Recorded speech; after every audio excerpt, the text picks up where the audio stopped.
Hello folks, today I'm giving you an overview on how to install the GLE Enduro heatsink on your bike.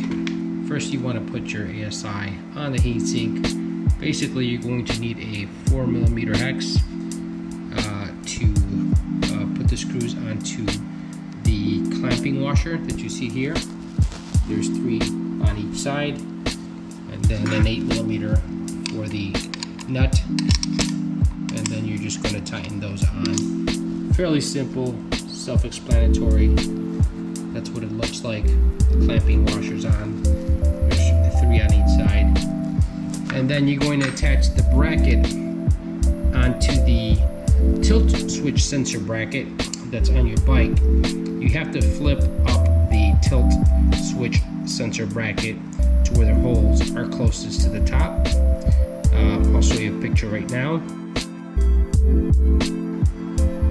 And the way you do that is by removing these 2 screws and this screw and the other screw on the other side, and flipping that tilt switch sensor bracket to where the holes are closest to the top. Put that back and then attach the bracket to it, and then pretty much when you leave this loose, because you're gonna close it up like that. And also you want to make sure that you're not pinching any wires when you're tightening this up. I take a screwdriver and I pull the wires to the side when I tighten that up. Here I've already flipped the sensor upwards where the holes are closest to the edge. Here's an overview. And I tried to pass as many wires through here as I can to relieve some of the congestion. That back up and close this back up.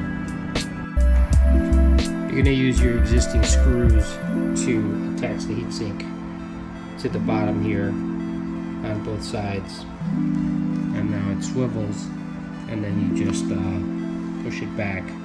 The reason you want to flip the tilt switch sensor bracket up is because that way the whole controller is up higher up off the ground, versus hanging down here where you see a lot of controllers kind of like hanging down here.